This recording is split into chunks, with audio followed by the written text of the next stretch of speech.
Hallo und herzlich willkommen zu einem neuen Abschnitt von meinem 2D, 3D Sidescroller, Plattformer. Und was wäre denn so ein Plattformer ohne Gegner oder Monster? Und in diesem Kapitel werden wir uns gleich mal einem Monster widmen. So, und dazu gehen wir wie üblich auf FOB, außer du hast natürlich eigene Assets zur Verfügung, und dann suchen wir uns unter Unreal Engine einfach mal nach Monster, und da gibt es im Gratisbereich ein sehr schönes Paket. Das heißt, ich gehe bei Price auf Free und hier gibt es das Monster for Survival Game Pack. Das ist super lustig und toll animiert und gratis, und deswegen werden wir das hier jetzt mal für unser Projekt verwenden. So, dann bitte hier drüben in deine Library integrieren, damit du es im Epic Games Launcher auch hast. Bei mir ist es natürlich schon drin, und dann dementsprechend im Epic Games Launcher wechselst du natürlich wieder auf deine Bibliothek und dann runter auf den Vault. So, ich brauche noch ein bisschen beim Erststart, und dann werden wir uns diese Monster einfach mal integrieren. So, da bin ich auch schon, dann gehe ich auf die Bibliothek und dann gehe ich runter auf meinen Tresor, dann erstmal den Update natürlich machen, wenn du das neu hinzugefügt hast. Bei mir ist es wie üblich schon drin, und dann gehe ich auf Monster, dem Projekt hinzufügen, alle Projekte anzeigen, und ich habe hier meine Sidescroller und ich benötige meine Production, weil ich habe hier sehr viele Sicherheitskopien natürlich, damit nichts schief läuft und das Tutorial natürlich nicht aus dem Ruder gerät, wenn mir was wegkommt, und dementsprechend benötige ich meine UE 5.5 Sidescroller Production Project, genau, und dann muss ich eine Version nach unten gehen, da es für die 5.5 ja noch nicht zur Verfügung steht. So, dem Projekt hinzufügen, dann werden die Monster auch schon in unserem Content Browser integriert. Das heißt, hier können wir uns wieder mal trennen, und hier haben wir dann auch unsere Monster for Survival Game. So, die machen wir jetzt mal auf, und hier drin befinden sich die üblichen Ordner: Animations, Demo, Map, Material Mesh und Textures. Und wenn wir auf Animation gehen, dann sehen wir gleich, wir haben hier PBR, also Physical Based Rendering. Das sind die etwas süßeren oder schöner, hochpolygoneren Animationen oder Skeletten-Meshes, und es gibt sogar eine Geschichte für Low Poly, da sind die gleichen Tierchen mit integriert. Gut, wenn man sich das anschauen will, es gibt keine richtige Map für alles, das heißt, man muss jetzt wirklich jede einzelne Map mal öffnen, und dann sollte man hier oben einfach mal umschalten auf Simulate, und dann würde man sehen, was da an Animationsangebot zur Verfügung steht. So, das wäre das eine. Dann gibt es hier so einen Kaktus, also ebenfalls mit Simulate. Die haben halt verschiedene Run, Walk, Look Around und Attack-Funktionen. Ich finde die eigentlich ganz süß, weil wir müssen uns hier nichts kaufen, und die können wir ja super so Mario-like integrieren. Und dann gibt es auch noch so eine Kiste zum Beispiel, die ist eigentlich auch ganz süß. Das wäre die Kiste, und dementsprechend haben wir hier noch, da gibt es doch mal alle in der Ansicht Default, da sieht man mal alle gleichzeitig und so weiter und so fort. So, ich würde jetzt aktuell einfach mal mit dem Pilz beginnen, habe ich mir gedacht, weil wir können ja sozusagen alle verwenden, und es geht jetzt mal darum, dass wir hier so einen Enemy erzeugen, der da auf unserem Sidescroller Prototyping Supergrid hin und her läuft und dementsprechend dann auch die eine oder andere Aktion ausführen kann. So, und dazu gehen wir jetzt auf unseren Content-Bereich, und wir werden uns an dieser Stelle jetzt einfach einen neuen Ordner anlegen, und zwar nennen wir diesen New Folder, den nennen wir jetzt einfach mal Enemies. So, das wird mein Enemies-Ordner, und in meinem Enemies-Ordner, da werde ich nochmal einen Ordner integrieren, und zwar, weil ich nicht weiß, was ich sonst noch alles tue. Deswegen kommt ein New Folder, das wären jetzt meine Monster. Da weiß ich jetzt auch, dass es die sein sollen, die ich gerade runtergeladen habe. Und im Monster Folder, da lege ich nochmal einen Ordner an, und den nenne ich jetzt einfach mal Blueprints. So, ich räume das immer alles auf. Wir könnten natürlich jetzt die Animation rüberschieben, aber das machen wir ja mit der Piratendame und mit den Piraten auch nicht. Das heißt, hier drin wird die ganze Logic abgewickelt und die ganzen Animationsfile bleiben in dem Ordner Monster for Survival Game. So, dann sind wir jetzt in unserem Ordner Blueprints, nein, nicht Ordner Blueprints, wir sind in unserem Ordner Enemies in Monster und wir befinden uns in Blueprints. So, und jetzt werden wir uns als allererstes einmal ein Master erstellen für Enemies, das heißt, von diesem Master werden alle anderen Monster abgeleitet und deswegen kann man jetzt über so ein Master eben dann diverse Chulks erstellen, was natürlich auch wieder CPU-sparend ist. Die Chulks, das bewirken ja, dass man das Master sozusagen mit Variablen und anderen Dingen verändern kann, ohne großartig immer das ganze Objekt im Speicher zu behalten. Und dazu lege ich mir hier wiederum einen Ordner an und den nenne ich in dem Fall einfach mal Master. So, und dann geht es auch schon los. In unserem Master-Ordner kommt jetzt endlich unser Blueprint, das heißt rechte Maustaste, Blueprint-Klasse. Wir werden uns wieder für einen Character entscheiden, der kann nämlich dann schön am Boden laufen, hat eben das Character-Movement, der kann auch fliegen und so weiter, was ein Pan jetzt so nicht kann direkt. Deswegen wählen wir einen Character. So, und den nennen wir jetzt einfach mal BP underscore und dann Monster underscore Master. So, das wird unser Blueprint BP Monster underscore Master. Und per Doppelklick können wir diesen auch gleich öffnen. Bei mir öffnet sich wie immer am anderen Bildschirm. Das heißt, ich klinke das hier oben einfach mal ein. So, und in dem Master werden wir jetzt dann immer wieder alles verankern, was die Kinder benötigen würden. Zum Beispiel auch die Hells und so weiter und so fort. Jetzt wechseln wir erstmal wieder unsere Map. Ich bin ja aktuell noch in der Monster Map. Das heißt, ich gehe auf File, Open Level und dann öffne ich mein Level 1 Map. So, hier saven wir mal durch und dementsprechend möchte ich dann an diesen Stellen hier diese Monster hier auf und ab laufen lassen.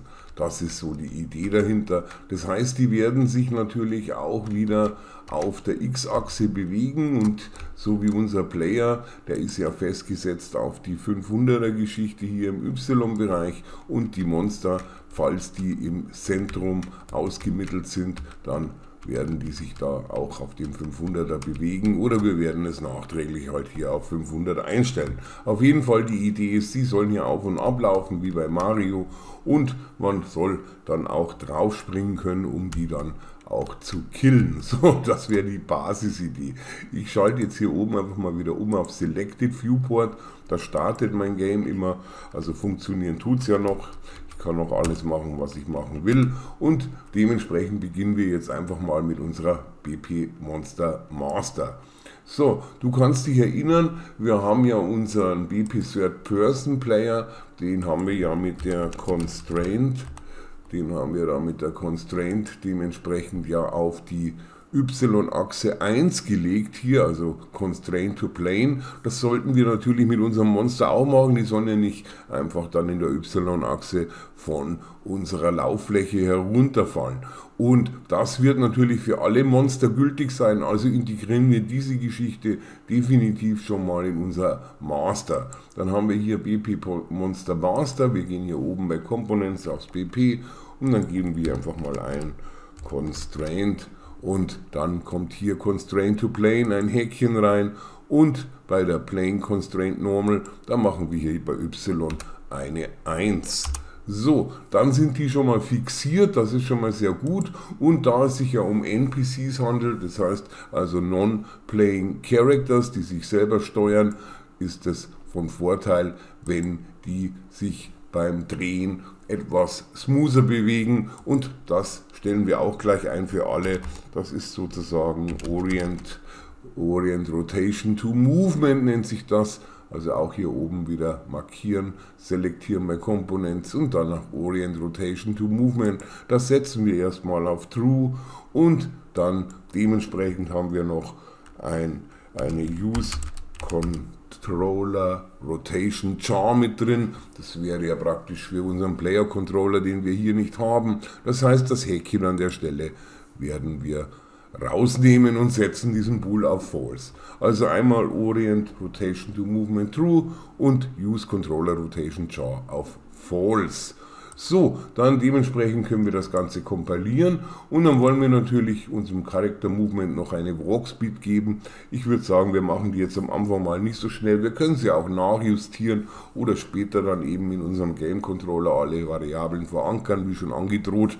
Der wird irgendwann mal kommen, aber dazu sammeln wir uns erstmal ein paar Variablen, damit das Ganze dann auch sinnvoll ist. So, dann haben wir hier unter Character Movement Walking, er hat eine Max Walk Speed von 600, das ist mir jetzt aktuell zu viel, den gebe ich jetzt mal zum Beispiel testweise 250 und die Crouch Speed, die lasse ich bei 300, bei Crouchen wird mein Monster Character aktuell nicht, sodass ich das praktisch nicht berücksichtigen muss.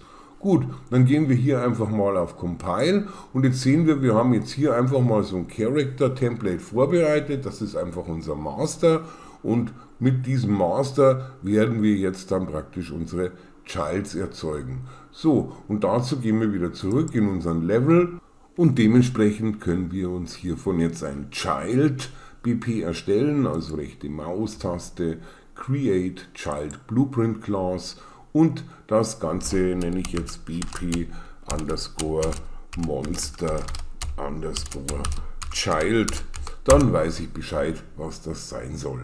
So, das liegt jetzt aktuell in meiner Blueprint Master Folder Geschichte.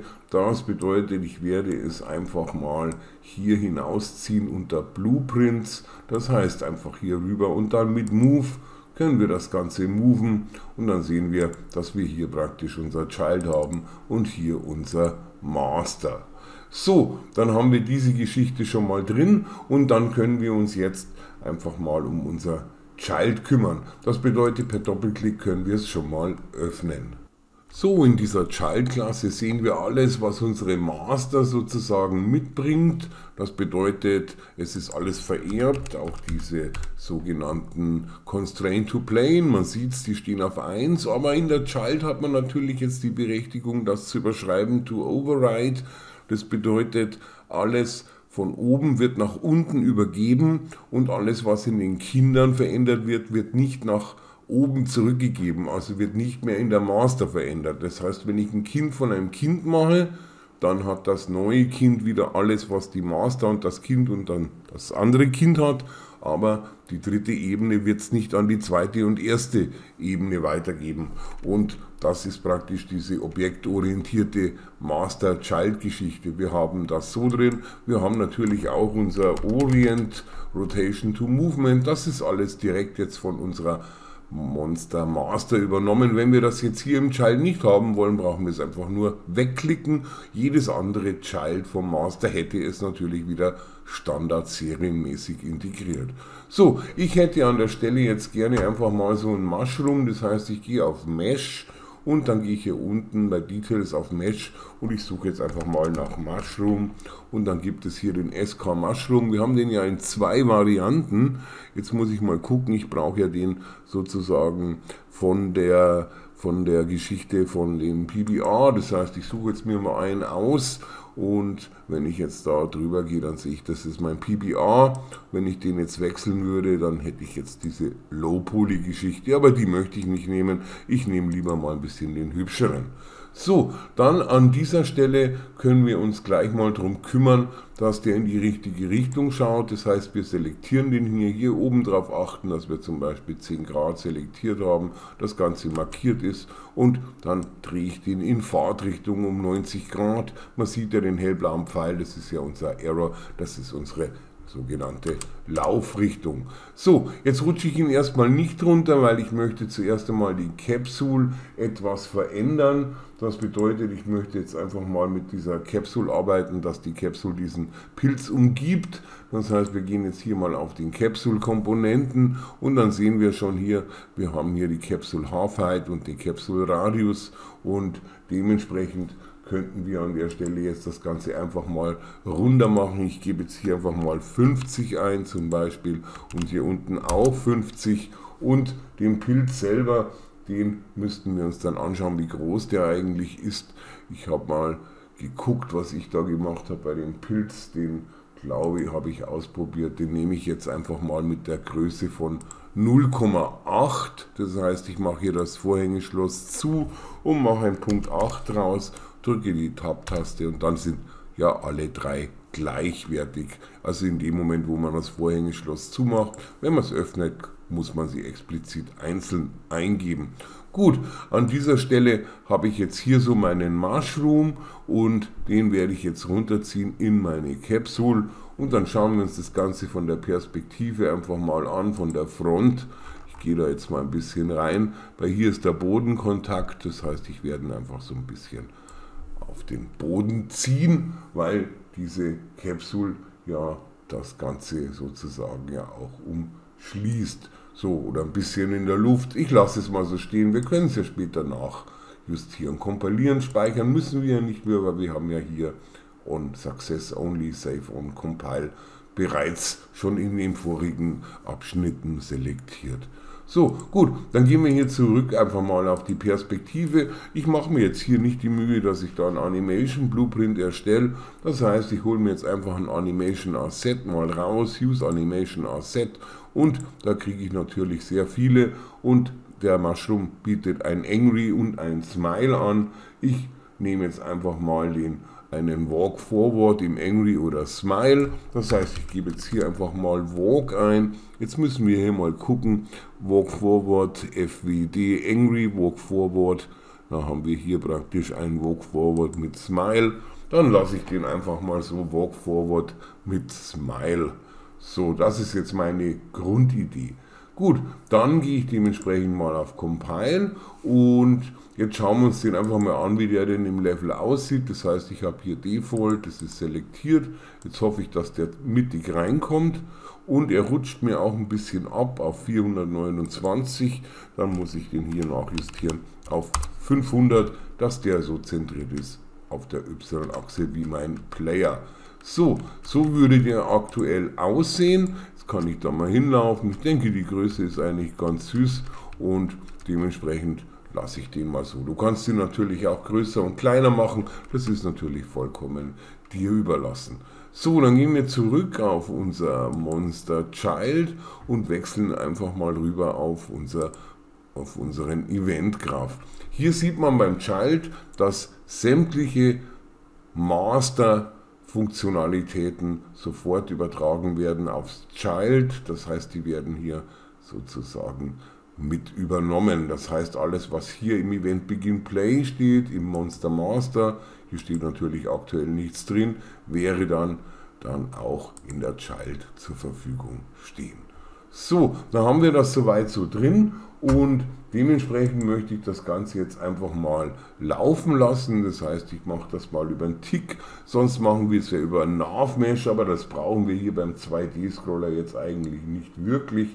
Und das bedeutet, wir werden ihn einfach mal versuchen laufen zu lassen und das machen wir hier beim Event Tick und da ziehen wir hier einfach raus bei dem Parent Tick und sagen einfach mal Add Movement Input, das gibt es hier unten, Add Movement Input und zwar wollen wir in die Vorwärtsrichtung gehen, das heißt von unserem Actor, von unserem Mushroom und wir holen uns den Get Actor Forward Vector. So, das ist unser Vorwärtsvektor und den klinken wir hier einfach mal ein und wenn wir das jetzt speichern und das Ganze uns anschauen, dann werden wir sehen, dass unser Mushroom jetzt nach vorne geht und bei uns kommt er nicht durch, da ist eine Collision, aber ansonsten würde er da hinten einfach mal runterfallen. So, und jetzt wollen wir das Ganze natürlich abriegeln. Also er soll bei Hindernissen einfach umdrehen, das wäre die erste Idee. Und dann, wenn es einen Abgrund geben würde, dann sollte er den auch bemerken und ebenfalls umdrehen. Und diese Funktionalität werden wir jetzt einfach mal implementieren. So, wir wollen jetzt einfach mal nach vorne scannen, ob irgendwas im Weg steht. Das ist ja unsere Laufrichtung. Und dementsprechend werden wir uns einen zusätzlichen Error einführen. Wir könnten auch einen Szenenkomponent nehmen. Es geht nur um eine Vektorposition, von der aus wir praktisch unseren Trace starten. Das bedeutet, hier oben bei Components machen wir einfach mal ein Add und ich werde einfach mal einen Error hernehmen und den nenne ich jetzt einfach mal Line Trace Obstacle. So, das wird mein Line Trace Obstacle, also für Hindernisse, und der ist aktuell ja zentriert in meiner Szene und den kann ich jetzt ein wenig nach vorne schieben. Bitte bedenke, dass das der Punkt ist, von dem aus gescannt wird, nicht der vordere Pfeil, sondern eben hinten dieser Startpunkt. So, das Wichtige daran ist, es sollte außerhalb von unserer Capsule liegen, sonst könnte es ein Problem werden, sonst tracen wir ja unsere eigene Capsule, die wir dann wieder ausschließen müssen. Das heißt, bitte darauf achten, außerhalb von unserer Capsule, und je weiter das weg ist, umso eher dreht er um, bevor er beim Hindernis angekommen ist. Das heißt, so nah wie möglich mal hier ran. Ich würde sagen, so werden wir das Ganze mal erledigen. Und da geht es jetzt auch darum, wie hoch sind deine Hindernisse. Das wird sich dann zeigen. Du kannst es jederzeit nachjustieren. Ich mache den Line Trace for Obstacle jetzt einfach mal so ein Stück höher, weil ich denke, so kleine Obstacle werde ich jetzt nicht haben an der Stelle. Eventuell, ich gehe ein Stück einfach nach oben. Das ist jetzt einfach mal rumgespielt damit. So, dann haben wir hier praktisch einen Punkt gesetzt, eine Art Vektor, und jetzt gehen wir einfach mal auf Kompilieren und dann wieder auf den Event Graph. Und das Ganze wickeln wir jetzt einfach mal in einer Funktion ab, damit wir da nicht zu viel Source Code in unserem Event Graph haben. Das heißt, wir gehen hier auf Function, hier links, wir gehen auf Plus, und diese Funktion, die nennen wir jetzt einfach mal Line Trace for Obstacle. So, das ist meine Line Trace for Obstacle, und diese Line Trace for Obstacle, die soll jetzt sozusagen einfach mal checken, ob da was im Foreground, also praktisch in Laufrichtung unseres Pilzes, im Weg steht. Und das mache ich jetzt nicht mit einem Line Trace, sondern mit einem Sphere Trace an der Stelle. Das heißt, ich gebe jetzt hier einfach mal Sphere ein. Das wird ein Sphere Trace by Channel.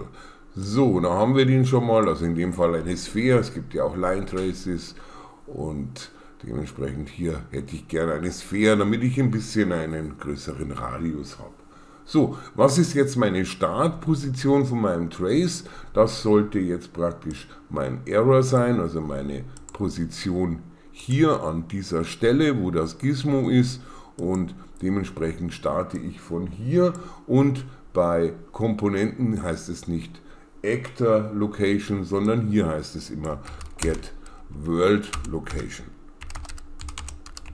Get World Location, also hier haben wir die World Location von unserem Obstacle Error, und hier hätte ich gerne gestartet für meinen Sphere Trace. So, und dann wohin möchte ich tracen? Das bedeutet, ich nehme jetzt einfach mal meine Actor Rotation raus, die hole ich mir hier raus, Get Actor Rotation.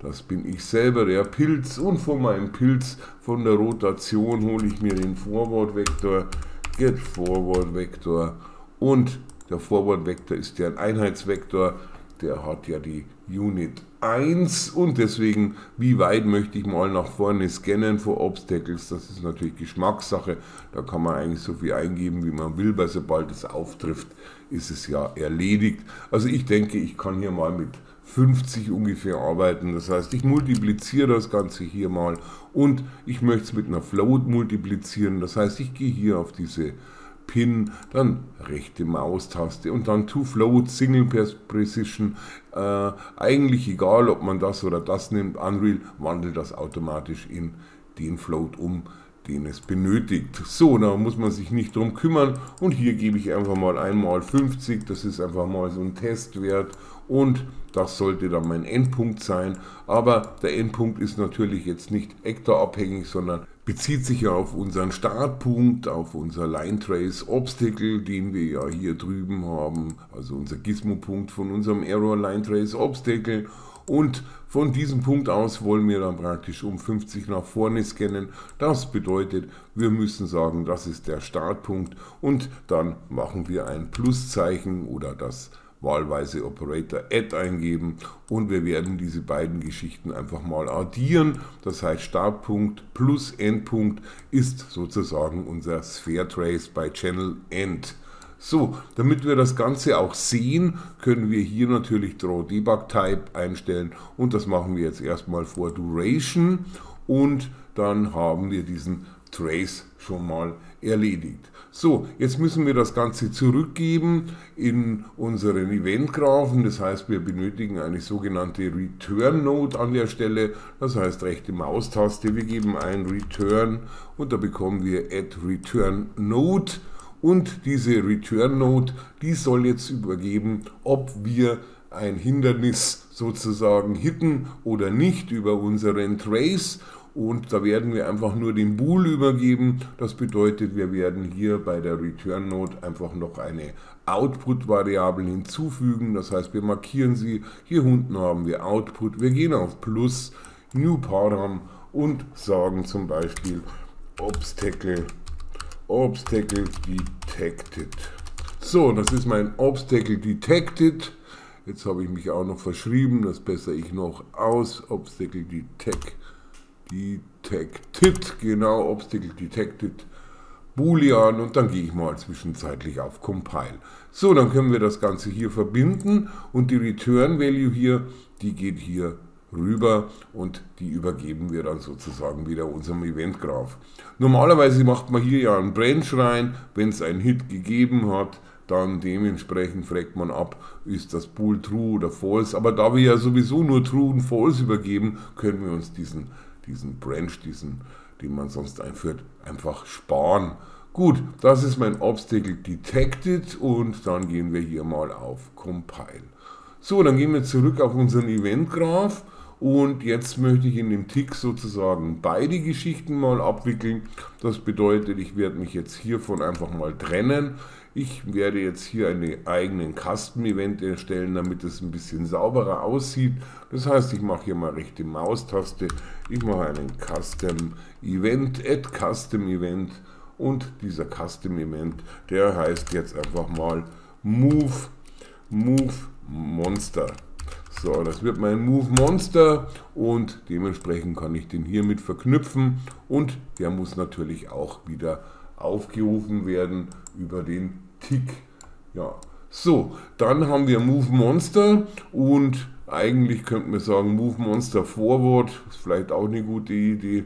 Move Forward, Move Monster, ich nenne dann Move Monster Forward, weil er auch in den Forward-Vektor geht, dann habe ich das irgendwie übersichtlicher. So, dann werden wir das Ganze sozusagen auch mal aufsplitten. Das bedeutet für uns, wir werden hier eine Sequence einführen. Wir gehen hier raus und sagen einfach mal Sequence. Und diese Sequenz macht nichts anderes, dass es erst eben den 0 abspielt, dann den 1 und so weiter und so fort, wenn wir mehrere Pins hätten. Und das käme aufs Gleiche raus, als wenn wir alles hintereinander bauen würden. Aber dann wäre ja schon wie zuvor mal erwähnt, unser Event Graph etwas unübersichtlich. So, und jetzt rufen wir uns einfach mal unsere Funktion auf, die nennt sich ja Line Trace for Obstacle, da ist es schon Call Function. Das machen wir als allererstes und da haben wir ja dann ein Obstacle Detected und wenn wir das dann detekten, also falls da was im Weg wäre, dann hätte ich gerne einfach mal was eingeführt. Das heißt, wir machen hier einen Branch. Branch bekommen wir auch mit Keyboard B und linker Maustaste, sparen wir uns wieder ein paar Klicks und dann können wir das hier verbinden. Das heißt, wenn es ein Hindernis gibt, dann möchte ich, dass mein Actor sich umdreht und da wir ja sowieso nur auf der X-Achse hin und her laufen, kann ich ihn ganz bequem um 180 in der Z-Achse flippen und da mache ich einfach eine Add Actor World Rotation draus. Das heißt, wenn das True ist, wenn ein Hindernis da ist, dann machen wir Add Actor World Rotation und wir addieren zu den anderen beiden 0 und bei Z machen wir einfach mal ein 180 draus. So, damit drehen wir automatisch schon mal um. So, an der zweiten Stelle müssen wir jetzt unseren Custom Event aufrufen, weil der ruft sich ja nicht von alleine auf. Das heißt, an der Stelle werden wir ihn mal callen mit Move, mit unserem Move Monster Forward. So, dann haben wir jetzt hier diesen Tick, der tickt durch, er checkt praktisch, ob irgendwas im Weg ist und dementsprechend werden wir ihn drehen. Das heißt, auch der Forward-Vektor wird sich natürlich dann ändern durch diese 180 Grad Z-Rotation. Und das können wir jetzt auch gleich mal ausprobieren. Wir gehen auf unseren Level und jetzt stellen wir ihn einfach mal ein bisschen was in den Weg. Das heißt, ich schiebe ihn mal darüber. Ich nehme jetzt einfach mal nochmal so eine Supergrid-Box und mit der Alt-Taste kopiere ich die einfach mal durch und dann können wir uns das Ganze auch mal anschauen, was denn hier jetzt so passiert. So, jetzt läuft er hier hin, er läuft wieder zurück und dementsprechend auch wieder in diese Richtung. So, da haben wir jetzt auch unseren Line Trace, den wir hier da eingestellt haben. Der wirkt jetzt ein bisschen komisch, weil wir haben ja eigentlich einen Sphere Trace. Das muss ich nochmal kurzfristig mal nachjustieren. Und dazu wechseln wir wieder auf unsere Funktion Line Trace for Objects. Wir haben ja hier bei der Draw Debug Type for Duration eingestellt, aber in meinem Fall habe ich keinen Radius von meiner Sphäre. Da mache ich jetzt einfach mal 15, nicht 25, 15 zum Beispiel mal draus. Und natürlich hat es mir auch zu lange gedauert. Das heißt, die Draw Time, die werde ich mal runtersetzen auf 0.1, damit das Ganze nicht so ewig sichtbar ist. So, und wenn wir das Ganze jetzt nochmal speichern und nochmal starten von vorne, dann werden wir jetzt auch sehen, dass das Ganze hier sauber sozusagen hier immer blockt. Es gibt dann auch ein grünes kurzes Aufblinken, dann sieht man auch, dass der Hit stattgefunden hat und dementsprechend funktioniert das schon. So, wenn dir der Mushroom etwas zu früh umdreht, dann hast du hier immer noch die Möglichkeit natürlich beim Viewport zu sagen, pass auf, ich schiebe dich noch ein bisschen näher ran, dann wirkt es noch ein bisschen authentischer und dementsprechend wäre das schon erledigt. So, und jetzt müssen wir noch gucken, dass er nicht immer runterfällt, weil das ist ja auch nicht so toll, wenn die weiter hinten anfangen und springen dann alle schon in andere Ebenen. Das heißt, wir werden jetzt auch noch einen Sphere Trace sozusagen nach unten erledigen und dazu benötigen wir wieder einen Error und diesen Error, den nennen wir einfach mal Line Trace Floor, das heißt Add, und wir machen einen Error und diesen Error, wie gesagt, den nennen wir einfach mal Line Trace Floor. So, der hat sich jetzt leider beim anderen mit eingeklinkt, das mag ich nicht. Das heißt, ich werde ihn raufziehen zum Mesh, damit er dann sozusagen wieder anders eingeklinkt ist. Das ist auch falsch. Das heißt, ich gehe hoch in die Capsule und schiebe ihn dann da rein und dann ist das alles in der gleichen Hierarchie. So, dann habe ich hier meinen Line Trace for Floor, der ist natürlich auch wieder gesentert. Den schiebe ich jetzt auch einfach mal ein Stückchen nach vorne und dann ein bisschen nach unten. Das wäre vielleicht eine ganz gute Idee, dass wir den dann einfach ein bisschen tiefer haben und natürlich auch außerhalb von unserer Geschichte. Ich kann auch ein bisschen weiter nach vorne. Das hängt jetzt davon ab, inwieweit er dann wirklich runterfällt oder ob er das überhaupt recognized.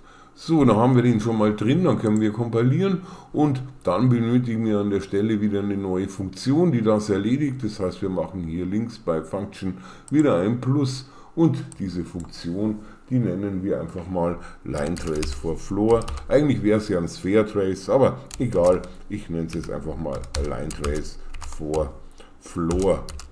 So, das ist meine Line Trace for Floor und die wird ähnlich aufgebaut sein. Da werden wir jetzt einfach mal wieder einen Sphere Trace bei Channel einführen. Das heißt, wir machen einen Sphere Trace bei Channel und der benötigt natürlich wiederum eine Startposition und die Startposition diesmal ist unser Line Trace Floor. Den können wir gleich mal hier so mit reinbauen und hier wie üblich bei Components Get World Location get world location. Also ist sehr ähnlich aufgebaut wie unser Line Trace for Obstacles. Ich schiebe es gleich mal ein bisschen rüber, weil das ist meine sogenannte Startposition. Und dann wollen wir an der Stelle ja nach unten und da holen wir uns erstmal wieder von unserem Mushroom die Actor Rotation raus.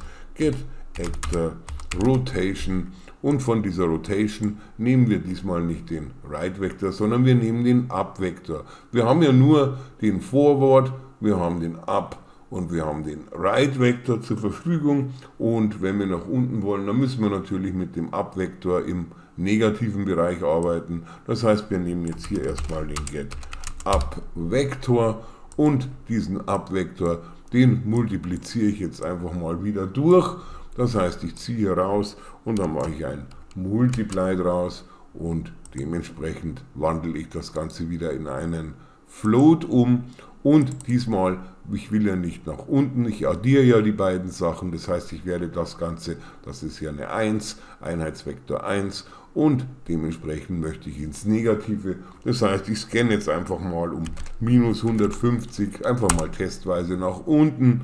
Und dann diese beiden Geschichten werden wieder addiert, also entweder das Pluszeichen auf der Tastatur oder ein Add und dann können wir das auch schon verbinden und das wird dann unser Endpunkt sein. So, also wir gehen praktisch jetzt hier von diesem Gizmo-Punkt aus und dann dementsprechend starten wir dann hier an der Stelle und dann gehen wir um 150 nach unten. Up-Vektor negativ ist dann nach unten, das wäre dann der Down-Vektor sozusagen und als Radius geben wir gleich mal wieder 15 ein und hier unten bei der Draw-Time eine 0.1, damit das nicht so lange sichtbar bleibt. Gut, dann haben wir das schon erledigt und dann benötigen wir natürlich an der Stelle wieder eine Return Node, rechte Maustaste, Return Node, Add Return Node und wie zuvor auch gibt es hier noch eine Output-Geschichte. Wir wollen die Return Value dem Bool wieder übergeben. Das heißt, selektieren die Return Node. Bei Outputs machen wir ein Plus und diesen Param, den nennen wir einfach mal Floor Detected. So, das wird meine Floor Detected und die wird hier übergeben und das Ganze natürlich hier verknüpft und dann können wir hier auf Kompilieren und Save. So, also wir starten bei unserem Line Trace Floor, gehen um 150 nach unten im Scan, machen das über eine Sphere, also über eine Kugel und mit dem Durchmesser 15 und dann übergeben wir die Geschichte sozusagen wieder unserem Eventgraphen. So, dann können wir das Ganze hier wieder einbauen und dementsprechend werden wir hier jetzt einfach nochmal bei der Sequenz Add Pin machen und jetzt verschiebe ich einfach mal mein Move Forward oder ich weiß noch nicht, wie rum ich es mache. Ich muss mir das mal überlegen, was ich zuerst machen werde. Ich werde zuerst einmal, ich werde das Move Forward erstmal runterschieben. Das heißt, ich halte die Steuerung-Taste gedrückt, dann kriege ich hier normalerweise eine Hand und dann kann ich das so sozusagen hin und her schieben. Alt-Taste gedrückt, linke Maustaste und dann gehe ich auf die 2. Natürlich kannst du es auch mit der Alt-Taste trennen und wieder neu verbinden. So, dann haben wir das soweit so drin und an der Stelle holen wir uns die Funktion und die heißt ja jetzt Line Trace for Floor und die können wir hier auch mal ansteuern. Line Trace for Floor. So, dann haben wir die auch mit drin. Das heißt, erst wird das gecheckt, dann wird das gecheckt und dann wird gemoved. Moven tun wir über unseren Custom-Event und dementsprechend haben wir hier natürlich auch wieder eine sogenannte Branch und dann sollte das Ganze ja True sein und wenn das Ganze True ist, dann wollen wir natürlich auch wieder umdrehen. Das bedeutet, wir könnten eigentlich ja gleich diese Geschichten komplett miteinander verbinden, aber ich schreibe es jetzt einfach nochmal explizit hin. Das heißt, ich kopiere es mir mal durch mit Steuerung D und bei True gehe ich dann hier rein und dementsprechend kann ich das Ganze hier noch ein bisschen nach unten fahren, dass das ein bisschen ordentlicher aussieht. So, da müsst ihr dann auch drehen, wenn er das nach unten checkt und hier wäre dann sozusagen mein Move. So, dann können wir mal wieder kompilieren und das Ganze einfach mal testen und jetzt nehme ich ihm einfach mal das hier weg, damit er auch dementsprechend versucht am Rand zu agieren. Das heißt, ich laufe jetzt hier einfach mal rein und er sollte eigentlich das Laufen anfangen, aber er macht es aktuell noch nicht. So, und jetzt mal Frage an dich, warum macht er es eigentlich nicht?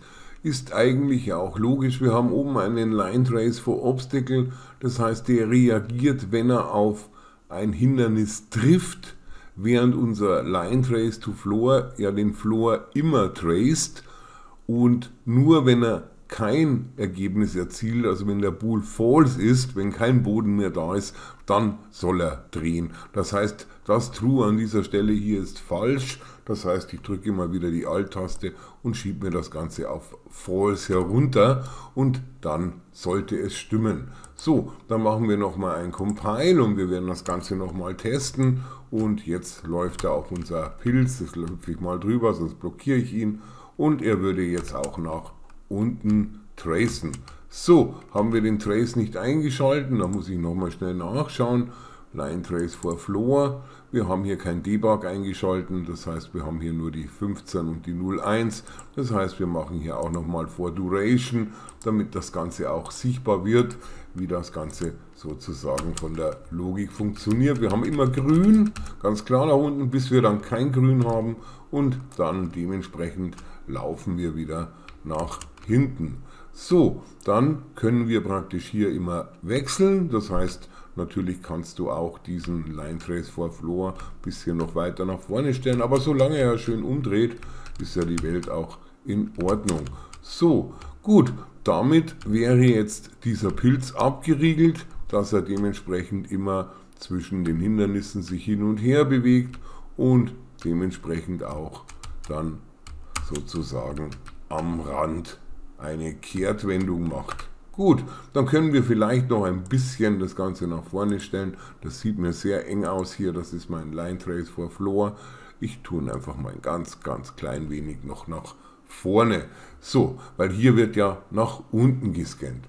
So, dann machen wir hier ein Compile und dann gehen wir auf den Event Graph und jetzt können wir das Ganze eigentlich auch ein bisschen sauberer kombinieren, weil wir haben ja hier beides mal diese Add Actor, World Rotation und so weiter mit drin und das könnten wir jetzt einfach mal ein bisschen kombinieren. Das bedeutet, wir werden jetzt einfach das Ganze ein wenig noch umgestalten, um das professioneller zu programmieren. Gut, dazu werde ich mich jetzt einfach mal trennen von diesem Line Trace for Obstacles und dementsprechend ziehe ich dann auch diese Geschichte hier nach oben mit meiner Steuerung-Taste. Das heißt, ich habe hier ein Line Trace for Floor und das und so weiter. Ich werde mich von der Branch einfach mal noch trennen. So, jetzt will ich das einfach programmiertechnisch etwas performanter oder intelligenter gestalten, weil wir haben ja beides mal Bools, die rauskommen und dann wollen wir einfach nur die Actor World Rotation adden um 180 in der Z-Achse und deswegen gehe ich jetzt auf meine Line Trace for Floor und dementsprechend ziehe ich meine Return Node etwas raus. Und wir werden zuerst eben den Sphere Trace bei Channel erledigen für unseren Floor und danach gleich anschließend rufen wir die Funktion auf mit unserem Line Trace for Obstacle. Line Trace for Obstacles, der ja ebenfalls einen Bool zurückwirft und jetzt kann man das Ganze kombinieren. Ich ziehe hier mal raus, ich mache hier ein End Bool, das wird ein End Bool und dementsprechend dann mit der Steuerung-Taste kann ich das hier runterschieben. Da schaut es für mich besser aus, sortiert. Hier oben gehe ich hier rein von dieser Detection. Dann kann ich mich natürlich von dieser Geschichte hier trennen. Und natürlich ist das so falsch, weil wir haben ja die Geschichte so, bei dieser Geschichte für Floor, da ist es ja immer true und nur wenn es false ist, soll er ja kippen und andersrum. Und damit diese AND-Geschichte im Endresult auch fruchtet, muss hier praktisch ein Not Bool mit rein. So, Not Boolean, das kommt an diese Stelle und dann werden wir das hier so verknüpfen. So, das ist ein bisschen ein Hirnlego, das musst du dir einfach mal durchdenken. Wenn hier True rauskommt, dann ist hier Not drin und wenn hier True ist, ist True drin, bei Not ist Not drin und die kombinieren sich, Not und True ist ja auch wieder Not, ja, und so weiter und so fort. Das ist eigentlich das ganze Spiel an der Sache und hier kommt einfach Floor Detected oder einfach irgendwas Detected. Ich nenne es jetzt einfach mal Floor oder Floor und Obstacle Detected. Ich nenne es jetzt einfach gleich mal um, weil es ja beides gleichzeitig abhandelt. So, also hier einfach mal nachgrübeln, warum das dann auch funktioniert. Und dann gehen wir einfach mal auf Compile und zurück in unseren Event-Graphen. So, dementsprechend hier angekommen haben wir einen Line Trace for Floor und da werden wir jetzt einfach mal einen Branch einführen, also B auf der Tastatur, linke Maustaste, Branch, und jetzt kommt ja hier unser True und False heraus und dementsprechend werde ich jetzt hier einfach so eine Art Schalter machen, der das Ganze öffnet. Also ich mache es jetzt nicht über ein Gate, sondern ich mache es jetzt einfach über ein Do-Once. Das heißt, wenn das Ergebnis hier false ist, das würde bedeuten, aufgrund dieser Funktionalität ist entweder ein Hindernis oder ein Floor nicht detected, also entweder bin ich am Rand oder ich bin am Hindernis, so kann man sich das vorstellen. Also wenn das falsch ist, dann möchte ich einmalig mit Do-Once sozusagen diese Geschichte hier schalten. So, dann wird einmal gedreht, also wir adden Actor World Rotation um 180 in der Z, und wenn das Ganze, weil das wird ja ständig durchgetickt, wenn nichts im Weg ist, dann soll es sozusagen wieder frei geschalten werden. Das heißt, wir schalten hier dann auch wieder frei.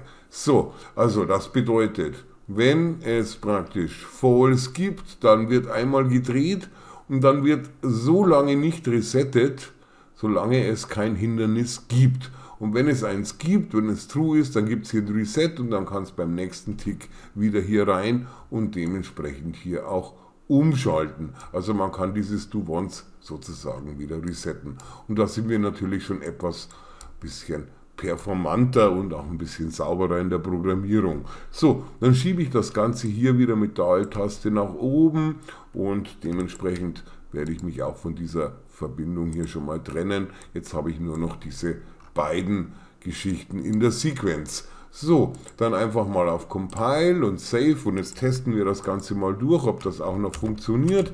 So, der Pilz, der scannt und er dreht auch sauber um. Das müssen wir natürlich auch beim Hindernis noch checken. Das heißt, ich gehe jetzt mal hier hoch und warte ab, ob er das Gleiche dann auch erledigt. So, und dann sieht man, das Ganze funktioniert. Wie gesagt, das ist einfach ein kleines Gedankenmodell, dass man sich da einfach mal überlegt, wieso das dann in dieser Kombination hier hinten immer das Richtige rausspuckt. So, dann haben wir das schon mal und dann können wir gleich weitermachen mit einer Geschichte, dass wir zum Beispiel zwei Pilze mal reinsetzen, die sich dann gegenseitig sozusagen auch scannen und auch wieder umdrehen, und das werden wir jetzt gleich an der Stelle mal versuchen. So, dann wechseln wir einfach auf unsere Map. Ich wähle mal diesen Pilz hier an, Alt-Taste, und kopiere mir da mal einen durch. Ich werde den einfach mal auch um 180 Grad drehen, dass der gleich mal in eine andere Richtung losläuft, und dementsprechend können wir uns das Ganze dann auch anschauen. Der eine wird jetzt laufen, dementsprechend unser Player wird ja noch nicht berücksichtigt, das heißt, wir bleiben hier hängen. Aber natürlich, wenn ich jetzt hier drüber gehe, ach, jetzt haben wir es nicht gesehen, jetzt bin ich hochgeflogen, dann sieht man, dass die beiden sich nicht erkennen und auch nicht weiterlaufen und auch nicht kehrtwenden. So, und das können wir sehr schnell natürlich auch erledigen. Wir wechseln einfach wieder in unser Monster Child und wir haben ja hier diese sogenannten Trace-Funktionen mit drin. Und man sieht hier, der Trace Channel, der geht hier auf Visibility, es gibt auch noch Camera zur Auswahl und wir tracen aktuell beide Geschichten, also Floor und Obstacle, auf Visibility. Und jetzt können wir uns einfach mal die Capsule anschauen von unserem Monster und dementsprechend gehen wir hier drüben mal auf Call, dass wir die Collision sehen, und die steht standardmäßig auf Pan und da sieht man auch Trace Response Visibility ist hier auf Ignore und dadurch werden uns sich die Mushrooms nicht gegenseitig erkennen können. Gut, und da können wir hier oben umstellen bei Pawn, wir gehen auf Custom, dann bleibt alles so wie es ist, das ist das Schöne. Also das Kollisionsgesetz ist auch ein großes, langes Tutorial wert, da kann man sehr, sehr lange sich damit beschäftigen. Das heißt, wenn ich jetzt hier wieder zurückgehe und ich würde jetzt hier vom Pawn zum Beispiel auf Overlap All, dann kriege ich hier diese Geschichten und wenn ich dann auf Custom gehe, dann bleibt das auch so. Das heißt, ich suche mir jetzt praktisch eigentlich das aus, was mir am liebsten ist und ich bleibe natürlich jetzt bei der Pawn, wie es Default war. Dann stelle ich das um auf Custom und dann sage ich hier, ich hätte gern bei der Visibility eben ein Block. So, dann können wir das Ganze praktisch auch Visibility Trace blocken und in dem Moment, wo wir jetzt auf Compile gehen und Save und die beiden würden dann loslaufen, dann würden die sich definitiv auch treffen und dementsprechend hoffentlich auch umdrehen und das tun sie natürlich jetzt auch. Wenn du das nicht magst, musst du das natürlich wieder zurücksetzen, dann würden die einfach ineinander auch vorbeigehen. Also aktuell würden sie einfach stehen bleiben, aber man könnte es dann so einstellen, dass sie halt zum Beispiel sich gegenseitig nicht mit einer Kollisionsabfrage sozusagen belästigen. Aber ich denke, so ist es ganz süß, die drehen auch ganz schön und dementsprechend kann man die jetzt schon mal hier so laufen lassen. So, jetzt hätte ich gern, dass ich da noch eine andere Animation mit drin hätte. Das heißt, ich mache das hier ganz simpel. Ich habe ja jetzt hier an der Stelle kein Animation Blueprint, das benötige ich aber auch nicht. Ich gehe jetzt einfach mal auf meinen Event-Graphen und dementsprechend werde ich da einfach mal sagen, wenn ihr irgendwo anknallt und euch umdreht, dann hätte ich gern zwei verschiedene Animationen, einmal eine Walk und einmal eine Run. Bei der Run habe ich gesehen, da jumpte ja Pilz relativ süß und das Ganze schalte ich einfach über den sogenannten Flip-Flop, einmal so rum, einmal so rum. Das heißt praktisch, einmal wird es das, einmal wird es das. Das ist eigentlich eine ganz schöne Sache. Dann brauche ich hier kein Random und so weiter einführen. Das heißt, ich mache hier einfach einen Flip-Flop und an der Stelle ein Play Animation und zwar vom Mesh und ich spiele sozusagen hier diese Animation, die ich hier schon drin habe, zum Beispiel, das ist meine Mushroom Walk Forward Smile, da bleibe ich dann zum Beispiel dabei, da gebe ich dann ein Mushroom Walk Forward. Jetzt muss ich mir das Ganze wieder suchen. Forward Smile. Hier unten ist sie. Mushroom Walk Forward Smile. Natürlich in der Looping, sonst wäre die nur einmalig. Und das wäre natürlich jetzt auch schlecht für uns. Gut, dann kann ich mir das Ganze durchkopieren mit Steuerung D. Das mescht sich mir runter, das brauche ich nicht doppelt. Das ziehe ich einfach hier nochmal mit rein. Dann habe ich diese Komponente nicht doppelt hier im Eventgraphen rumliegen und hier nehme ich mal die Mushroom Run Geschichte. Jetzt schauen wir mal, die müsste dann wahrscheinlich weiter oben sein und der Run, da habe ich auch schon was. Da muss man jetzt ein bisschen suchen, weil es viele sind. Da habe ich jetzt Run Forward Angry und Run Forward Smile und das ist meine Run Forward Smile und das ist sozusagen hier, wenn ich hier drauf gehe, so eine Sprunggeschichte. Die sieht doch eigentlich auch ganz süß aus. So, und jetzt sehe ich auch schon, dass ich mal wieder das Low Poly aus Versehen ausgewählt habe. Das war ein ganz guter Test.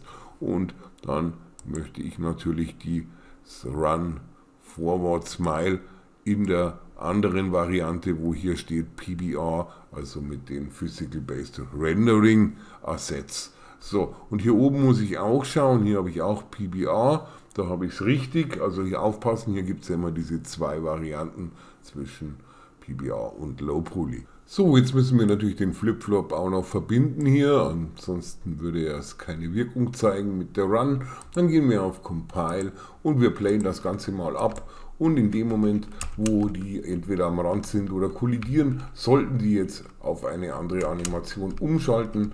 Und das tun sie jetzt hier auch zum Beispiel an dieser Stelle und hier wieder mal so rum. Und dementsprechend sieht das doch schon ganz witzig aus. So, also die wechseln hier im Flip-Flop-Verfahren. Das bedeutet einfach, weil die ja sozusagen alle Child sind, jedes reagiert praktisch gleich abhängig vom Master und vom Child, aber natürlich hat jedes Child natürlich einen unterschiedlichen Status innerhalb seiner Bewegungsabfolge, die natürlich für alle gleich bleibt. Das kann aber auch sein, dass der eine jetzt einfach genau walkt und der andere eben dann springt. Und das ist ja das Angenehme an dieser Child-Geschichte. So, jetzt hätte ich natürlich noch gerne, jetzt machen wir erstmal ein Save All und möchte ich auch gleich erinnern, mach nach jedem Abschnitt eventuell auch ein Backup von dem Projekt, weil es kann immer was passieren und dann hast du das Problem, dass du es eventuell von vorne aufbauen musst und ein tägliches Backup hat noch nie geschadet. Zumindest was Unreal Engine angeht. So, an dieser Stelle möchte ich dann auch auf den Pilz springen können, ein bisschen im Mario-Stil, dass man oben drauf springt und den sozusagen zerstören kann. Und dazu gehen wir jetzt einfach mal auf unser Monster Child und jetzt müssen wir uns mal überlegen, wie wir das tun. Ich gehe jetzt mal in den Viewport und ich werde jetzt auch mal diese ganzen Achsen hier einfach anders gestalten, weil hier geht es ja immer vom Pivot aus. Das heißt, diese hier, die könnte ich ja zum Beispiel nach unten drehen um 90 Grad. Dann weiß ich auch, das ist die Geschichte nach unten und dementsprechend hätte ich dann auch die Möglichkeit, eine andere Farbe einzustellen, dass ich sage, okay, das ist das, was nach unten zeigt. So, dann hätten wir das schon mal umgestellt. Das dürfte jetzt eigentlich am Spiel nichts ändern, weil wir ja nicht die Rotation holen von unserem Start-Trace-Punkt und dementsprechend der Test zeigt auch, dass es sozusagen auch funktioniert. So, gut, also die Idee ist ja aktuell, dass wir da praktisch einfach mal oben drauf springen können und dazu benötigen wir eine sogenannte Collision-Geschichte und ich würde einfach eine Collision-Box wählen an der Stelle. Das heißt, wir machen bei Komponenten, wir gehen erstmal auf Capsule, damit wir das gleich hier einreihen, da müssen wir es nachher nicht verschieben. Wir gehen auf den Capsule-Komponenten und dann gehen wir auf Add und dann gebe ich jetzt einfach mal ein Box Collision. So, das wird jetzt einfach mal meine Damage Box. Das wird meine sogenannte Damage Box und die sehe ich jetzt hier auch schon im Viewport. So, die Box ist aktuell sehr, sehr groß. Das heißt, ich ziehe die jetzt auch mal ein bisschen höher und ich werde die auch ein bisschen flacher machen. Und dementsprechend musst du jetzt aufpassen, dass die Box außerhalb von der Collision, also von der Capsule Component Collision, also von dieser runden hier, ist. Ansonsten würde die keinen Overlap erzeugen, weil ja unsere Capsule Collision oder Capsule Komponente das abriegeln würde. So, dann können wir hier das Ganze mal zum Stillstand bringen. Das heißt, wir klicken hier aufs Hamburger-Icon und sagen mal Realtime Stop. Vielleicht an der Stelle, ist vielleicht ganz angenehm. Die ganze andere Geschichte ist vielleicht noch ein wenig zu groß. Da können wir noch ein bisschen arbeiten damit. Ich gehe jetzt einfach mal von Right ran. Da sehe ich jetzt schon, dass meine ganze Collision eventuell ein bisschen zu hoch ist. Vielleicht kann ich die Capsule noch ein wenig niedriger machen, indem ich sie hier noch ein bisschen runterziehe. Das heißt, ich kann hier noch ein bisschen enger werden und hier noch ein bisschen enger und dementsprechend meinen Pilz vielleicht noch ein Stückchen nach drüben, sodass der da so wirklich drin ist, weil der bewegt sich ja auch hin und her. Und hier sehe ich jetzt hier oben auch meine Damage Box. Und die sollte natürlich nicht so groß sein, weil sonst, wenn man ihn von der Seite berührt, wäre er dann auch kaputt.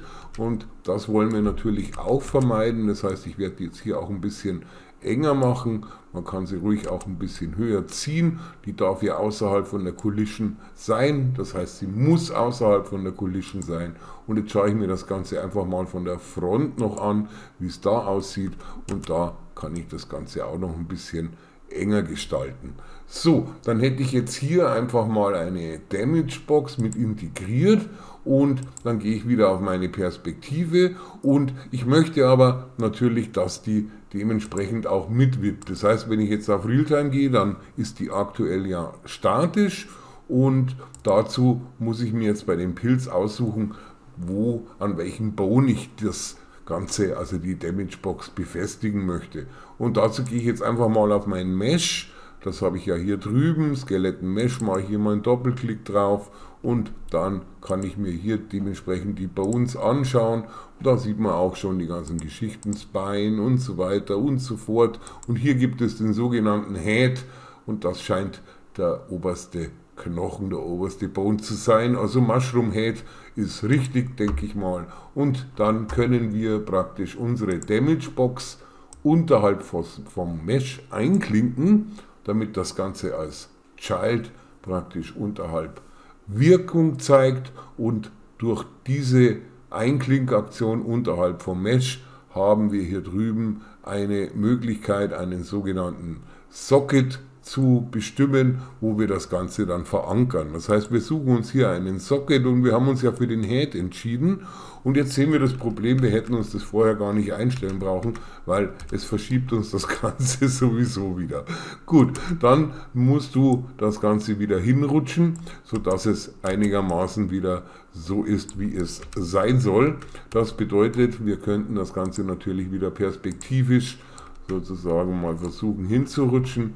Jetzt schaue ich mal, was die Box hier so für Werte hat in der Rotation. Ich nehme das jetzt einfach mal alles so raus mit den ganzen Werten, Location, Rotation. Den Scale lasse ich mal so stehen, und jetzt aktuell sehe ich da leider gar nichts mehr. Ich schalte nochmal um, weil das Ganze hat sich bei mir ein wenig verstellt.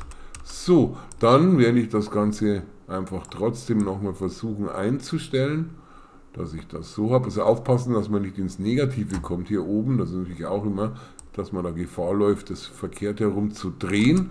Und dann gehe ich da einfach hoch. Aber irgendwie gefällt mir diese Rotation überhaupt nicht, wenn ich ehrlich bin. Das heißt, ich muss hier mal das Häkchen rausnehmen, und dann gehe ich hier ein bisschen höher, und dann ziehe ich das rüber, dass ich da oberhalb bin, und dann, dass so viel Fleiß muss sein, schaue ich mir das mal von oben an. Das sieht schon mal ganz gut aus. Dann schaue ich es mir von der Seite an. Da ist es mir immer noch ein bisschen zu schief. Dann drehe ich das einfach noch ein bisschen rein, dass das soweit schon mal passt.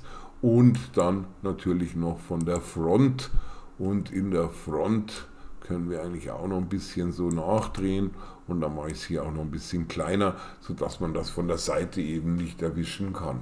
So, und wenn wir das Ganze dann so justiert haben, dann können wir wieder auf Perspektive gehen, und wie gesagt, aufpassen, es muss außerhalb, also nicht ganz außerhalb, aber zumindest der obere Rand außerhalb von unserem Capsule-Komponenten sein.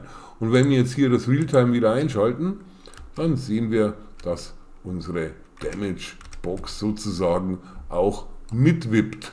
So, und das ist auch so gedacht, weil eben immer, wenn wir oben drauf springen, egal wie diese Animation agiert, soll ja unser Pilz sozusagen platt gemacht werden. So, dadurch gehen wir mal auf Compile, und dementsprechend wechseln wir rüber in den Event-Graphen.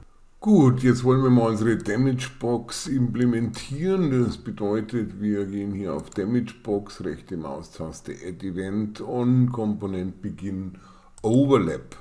So, kontrollieren erstmal auch die Collision von der Damage Box mit Call. Wir haben hier Overlap All Dynamic, und Generate Overlap Events ist defaultmäßig alles so eingestellt, wie es sein soll. Das heißt, das ist prima, genauso benötigen wir es. So, jetzt geht es darum, wenn unser Player praktisch auf diese Damage Box drauf springt, oder wenn er sie berührt mit seiner eigenen Capsule Component Collision Geschichte, dann soll dieser Mushroom sozusagen platt gemacht werden. Und wir casten ja nicht, wir sparen uns das, wir arbeiten ja über den Tag, wie du dich erinnern kannst. Wir haben ja hier beim Third Person, haben wir hier diesen Tag eingeführt, und zwar hier unten unter Actor Advanced, der heißt ja Player hier bei uns, und dementsprechend können wir hier wieder bei Other Actor rausgehen und sagen has Tag. Dann haben wir hier Actor has Tag, und dann müssen wir natürlich Player reinschreiben. Also Achtung, kein Schreibfehler ist hier gestattet, sonst funktioniert hier nichts. Also es muss hier drüben das gleiche sein. Zur Not kopierst du es dir rüber, dann kann nichts passieren. Gut, dann ziehen wir hier raus, machen einen sogenannten Branch wieder, eine if-Anweisung, und dann, wenn der Player, der da das ganze overlappt, sozusagen einen Branch hat, dann werden wir einmalig dieses Ding killen. Wir wollen ja nicht öfter drauf springen. Das heißt, ich mache hier einfach mal ein Do Once dazwischen. Do Once, damit das nicht mehrfach passiert, sondern nur einmal abgewickelt werden kann. Und dann würde ich sagen, werden wir den Player als tot erklären. Gut, und um den Player als tot erklären, benötigen wir eine Variable tot und die könnten wir uns jetzt hier unten links anlegen, aber wir befinden uns ja im Child und ich denke, jedes Monster kann sterben. Das heißt, wir gehen hier in unser Monster Master und dementsprechend legen wir uns die Variable hier im Master an. Das heißt, wir gehen hier auf Variable und dann nennen wir das Ganze einfach mal isDead. So, isDead. Unreal erlaubt sogar Fragezeichen, das erlaubt keine andere Programmiersprache, das ist sehr witzig. Und dann können wir hier sozusagen einfach mal kompilieren und dann haben wir das Ganze in den Childs zur Verfügung. So, wenn wir aufs Child wechseln, dann sehen wir hier unten nicht unsere Variable, unseren Bool isDead. Wenn wir das aber sehen wollen, könnten wir hier oben bei dem Rädchen sagen Show Inherited Variables und dann würden wir alles bekommen, was das Master auch so mitbringt. Und hier ist auch unsere isDead. Gut, entweder klappst du das auf oder du weißt es einfach in dem Fall und dann könntest du automatisch sagen set isDead, da Unreal das einfach versteht, weil es ja praktisch vom Master her herüberkommt. So, dann sagen wir, du bist tot.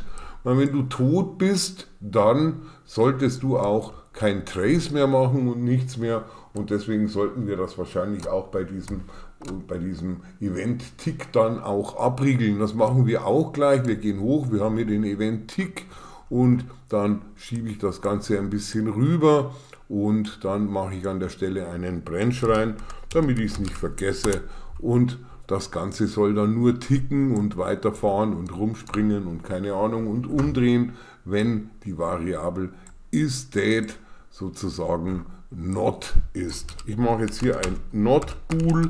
Du kannst natürlich dann das Ganze direkt einklinken und mit false weitermachen, aber ich finde es so schöner, isDead not true, dann bleibt alles beim Alten. So, dann haben wir das schon mal getötet, zumindest mal optisch mit Variablen und dann dementsprechend müssen wir dann einfach noch eine Sterbeanimation einspielen. Da ist ja auch eine dabei, die können wir uns kurz mal raussuchen. Da gibt es ja eine Die Smile, die markiere ich mir gleich, dann kann ich sie mir nachher mit dem Pfeil nach links gleich reinholen. Also einfach mal markieren und dann gehe ich wieder hier auf mein Ding, mein Monster Child und dann sage ich hier einfach mal ganz simpel Play Animation und zwar vom Mesh wie üblich. Ich lege das immer gern ein bisschen nach unten und hier mache ich jetzt einfach den Pfeil nach links und da habe ich dann meine Mushroom-Geschichte drin, die ich mir vorher ausgesucht habe und zwar leider mal wieder aus dem Polyart, weil ich das immer wieder falsch mache. Das heißt, ich gehe doch mal rüber in mein PBR. Vielleicht sollten wir uns die Polyart einfach löschen, weil die werden wir sowieso nicht verwenden, aber lassen wir sie einfach mal drin. Smile Version und dann Mushroom Die in der PBR-Geschichte und dann muss ich nochmal rüber und dann mache ich nochmal meinen Klick, sodass ich hier die PBR-Geschichte auch drin habe. So, wenn wir jetzt drauf springen würden, dann sollte sozusagen dieser Mushroom auch sterben oder zumindest diese Sterbeanimation abspielen. Und das tut er auch. So, jetzt liegt er hier natürlich rum. Den anderen können wir natürlich, egal wie, auch irgendwie erwischen. Der springt, aber wir haben das ja so eingestellt, dass sozusagen ja im Viewport unsere Geschichte hier ja mitschwingt. Das können wir auch mal testen, wenn wir hier von der Walk einfach mal umstellen, einfach mal auf die Run-Geschichte. Dann fahren wir einfach mal wieder rauf auf Sense RST, heißt es so schön, genau, Run Forward Smile. Dann springt sozusagen auch unsere Damage Box ja mit. Ich mache aber jetzt Steuerung Z und gehe zurück auf meine ganz normale Walk. So, dann sollten beide in beiden Varianten sozusagen killbar sein. Das heißt, ich springe drauf, das klappt. Jetzt lasse ich den aber auch nochmal umdrehen. Der erkennt den ja, der springt. Ich springe drauf und er ist definitiv schon mal tot. So, dann haben wir das schon mal erledigt. Und was ich jetzt vorhabe, dass wenn wir da drauf springen, wir haben gesehen, unser Charakter, der bounced ganz leicht, aber ich hätte gerne ein bisschen mehr gebounced und das bauen wir jetzt an der Stelle auch gleich mal rein. So, dann gehen wir wieder auf unseren Event-Graphen. Wir sind ja gerade bei dieser Damage Box Overlap Geschichte hier hinten bei der Player Animation, und jetzt gibt es eine Funktion, die heißt Launch Character. Das heißt, wir wollen aber unseren Player ein bisschen launchen, dass der ein bisschen mehr bounced. Das heißt, ich ziehe hier raus und dann mache ich einen Launch Character.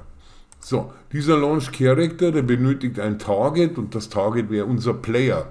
Wie bringen wir den jetzt her? Wir könnten den bei Event Begin Play erstmal casten und dann Promote to Variable praktisch eine Referenz erstellen. Aber wir befinden uns ja im Child, und da müssten wir das dann wieder in jedem anderen Monster und so weiter erledigen. Und deswegen haben wir ja unsere wunderschöne Monster Master Funktion, und die erledigt das jetzt für uns. Wir gehen auf Master, Event Graph, Event Begin Play, und hier casten wir jetzt einfach zu unserem Third Person Cast to Third Person Character, aufpassen, nicht die Klasse, sondern das Objekt, Cast to Third Person Character, und das Object, das ist ganz simpel Get Player Character. So, Get Player Character, dann haben wir das an der Stelle auch. Ich schiebe es ein bisschen hoch, weil da unten noch so Remarks sind, und jetzt mache ich hier ganz simpel einfach mal Promote to Variable, und diese Variable, die könnten wir jetzt Player Referenz nennen oder Third Person Character Referenz. Ich nenne es einfach mal, ich nenne es bei mir einfach mal Player Ref, dann ist es nicht so lang, das weiß ich, dass ich das bin. Ich bin der Spieler, und man sieht hier auch, der Typ der Variable ist BP Third Person. So, dann haben wir hier eine Referenz sozusagen, eine Instanz gespeichert. Dann können wir hier auf Kompilieren gehen, und wenn wir jetzt zurück auf unser Child gehen, dann haben wir da auch Zugriff. Man sieht es hier unten, ist es dabei, wenn ich das mit dem Rädchen eingeschalten habe. Wenn ich es nicht habe, dann müsste ich es einfach auswendig wissen, Get Player Ref, und dann hätte ich es auch da. Also sinnvollerweise einfach mal am Rädchen drehen und dann auch die Inherited-Variablen sozusagen damit reinnehmen, damit man sie auch schön rausziehen kann. So, das wäre jetzt unser Player, der hier sozusagen jetzt das Target ist von unserem Launch Character, und jetzt benötige ich noch eine Launch Velocity, und die hole ich mir, da möchte ich, dass das Ding ein bisschen nach oben springt. Das bedeutet, ich hole mir da wieder die Get Actor Rotation raus. Get Actor Rotation, ich habe ja Zugriff auf alles jetzt, was mein Player so betrifft. Get Actor Rotation, und da holen wir uns den Up-Vektor, Get Up-Vektor, den haben wir dann auch an dieser Stelle. Und jetzt geht es darum, wie hoch möchte ich denn eigentlich springen. Ich schiebe das mal ein bisschen rüber, und da würde ich jetzt einfach mal so testweise eine Variable einfügen, weil wenn das zu hoch ist, dann donnert es ziemlich in den Himmel. Wenn es zu niedrig ist, dann merkt man es nicht, dann kann man ein bisschen an der Variable drehen, und deswegen würde ich das Ganze jetzt hier bei der Abvektor, das ist ja sowieso wieder ein Einheitsvektor mit der Länge 1, das heißt, wir brauchen sowieso einen Multiplikator, also entweder das Mal auf der Tastatur oder Multiply, und hier unten rechte Maustaste auf die Pin to Float, und dementsprechend probiere ich jetzt einfach mal aus mit das Ganze mit 1200, aber ich lasse es nicht fest drin, sondern ich werde das jetzt noch zu einer Variable promoten. Also Promote to Variable, und dann habe ich hier meine New Var, die schiebe ich mir jetzt auch ein bisschen runter, und diese neue Variable, die kommt jetzt hier praktisch zum Vorschein links, und die nenne ich jetzt einfach mal zum Beispiel, die nennen wir jetzt Player Bounce Height. So, das wäre meine Player Bounce Height, und dadurch, dass ich vorher schon die 1200 eingetragen habe, habe ich die hier drüben schon mal default drin, und da können wir natürlich dann noch nachträglich rumspielen. Ich lasse mal einfach so stehen, hätten wir natürlich auch fest so lassen können. Und das wird hier meine sogenannte Launch Velocity. So, dann würde unser Player jetzt auch gebounced werden, und dann könnten wir an der Stelle einfach mal den Player dann auch sterben lassen. Das heißt, danach werden wir aber erstmal einen Delay einführen, weil das hat seinen Grund. Wir haben ja hier eine Animation, die wir einmalig abspielen. Das ist unsere Mushroom Die, Und wenn wir jetzt da mal hinschauen und hier drüber fahren, dann sehen wir hier, dass die so eine Sequence Length, das ist ungefähr in der Mitte von 0,833333 Sekunden hat, also circa eine Sekunde lang ist. Und wir wollen ja diesen Actor nicht destroyen, bevor diese Animation zu Ende ist. So, und dann gehen wir hier wieder auf das Monster Child, das heißt 0,888, wir machen einfach mal eine Sekunde im Delay und danach destroyen wir einfach unseren Mushroom Actor und das geht über Destroy Actor und das sind wir selber, das heißt das komplette Blueprint wird dementsprechend deleted und dann auch vom Garbage Collector automatisch entfernt. So, da haben wir das so schon drin. Jetzt schauen wir mal, wie das Ganze einfach wirkt, indem wir hier mal auf Play gehen. Jetzt springe ich da einfach mal drauf und ich sehe, dass ich eigentlich gar nicht, dementsprechend jetzt bounce ich zu viel. Das ist alles noch ein bisschen unsinnig. So, das liegt wahrscheinlich daran, dass wir hier die Overrides nicht auf True gesetzt haben. Hier steht ja, if True replace XY. Genau, instead of adding it, also wir wollen das praktisch replacen, ansonsten addieren wir das, wenn wir da mit einer Wahnsinnsgeschwindigkeit drankommen, dann wird das hier unten mit der Bounce-Height noch dazu addiert und das wollen wir nicht, wir wollen eigentlich immer die gleiche Bounce-Height erzwingen, das heißt wir machen hier nochmal ein Häkchen rein und versuchen das Ganze nochmal von vorne und ich hoffe, dass ich damit auch recht habe. So, jetzt springen wir hoch, genau, wir sehen es, wir können da ein bisschen bouncen, das wären jetzt 1200, dann gehe ich mit der Bounce-Height jetzt vielleicht einfach mal runter auf 1000, dass es ein bisschen niedriger ist vom Sprung her. Nochmal Kontrolle 1000, kompilieren und dann wieder rüber auf den Level. Ich mache zwischenzeitlich ein Save All und dann gehen wir nochmal auf Play und dann können wir praktisch ohne Addition einfach schön sauber immer unseren 1000er Bounce ausführen. So, und dann verschwindet auch unser Mushroom und das wäre jetzt schon mal der erste Teil. So, jetzt bin ich aber ein bisschen Nintendo verliebt, das heißt, ich würde den Mushroom dann gerne am Boden liegen lassen und dann hätte ich gern die Möglichkeit, dass ich den auf andere Gegner donner, zum Beispiel auf Gegner, die ich nicht killen kann, dass wenn ich mit dem Mushroom schieße, man kann sich erinnern, bei Mario, glaube ich, waren es Schildkröten, die man dann einfach sozusagen auf andere Gegner schießt, um die dementsprechend zu beseitigen. Und dazu wechseln wir wieder auf unser Child und in diesem Fall werden wir nicht gleich destroyen nach dieser Sekunde, sondern wir werden ihn noch, sagen wir mal, 5 Sekunden am Leben lassen und wenn man innerhalb der 5 Sekunden kickt, dann kann man ihn kicken, ansonsten soll er halt verschwinden. Wie das Verschwinden dann aussieht, können wir uns immer noch überlegen, aber im Endeffekt können wir ab jetzt mal freigeben, dass er schussbereit ist, weil er ist ja tot. Wir haben das ja hier bei ein Do Once mit drin, bei diesem Sprung auf unsere Damage Box auf dem Kopf und dadurch werde ich jetzt einfach noch eine Variable hier unten einführen. Das heißt praktisch, ich mache hier ein Plus und dann sage ich einfach mal can, das heißt can kick, nenne ich das Ganze, can kick Fragezeichen, ob man das Ganze kicken kann und dann gehe ich da einfach mal auf Compile. So, nach diesem Delay, dann ist die Animation abgespielt, dann haben wir eine Sekunde Wartezeit, sonst würde wahrscheinlich der Player gleich beim Draufspringen schon kicken. Das wird sich jetzt dann zeigen, wie das Ganze dann fruchtet, ob man da noch ein bisschen an den Sekunden drehen muss. Ich sage jetzt mal, can kick is true und dann würde ich sagen, nach 5 Sekunden soll er tot sein. Jetzt könnte man sagen, Delay 5 Sekunden und dann Destroy Actor, aber es gibt bei Unreal auch eine schöne Funktion, die heißt einfach Set Lifespan, das kommt aufs Gleiche raus, das Target soll praktisch destroyed werden und zwar in 5 Sekunden. So, jetzt haben wir hier ein Can Kick mit drin und kicken werden wir das Ganze, indem der Player sozusagen unser Monster, unseren Pilz berührt und dann dementsprechend aus welcher Richtung unser Player kommt, soll dann das Ganze wie so eine Art Fußball vorwärts gedonnert werden. So wäre die Idee dahinter. Und dazu benötigen wir natürlich unseren Capsule-Komponenten, den haben wir hier. Und den müssen wir hitten. Und dazu schauen wir jetzt einfach mal, ob wir da eine Hit-Geschichte haben. Wir haben Add Event on Component Hit. So, dann können wir das hier gleich mit dazu tun. Overlap bringt hier nichts, wir wollen das einfach nur hitten, also nur berühren, ganz sanft, damit das klappt. aber man muss aufpassen bei Unreal, das Hit ist nicht automatisch bei der Collision aktiviert.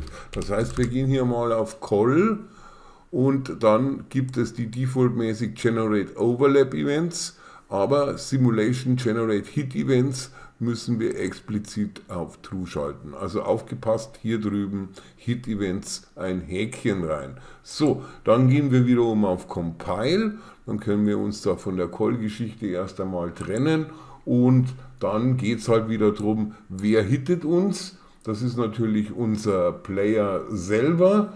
Das heißt praktisch, wir schauen wieder nach Other Actor Hashtag.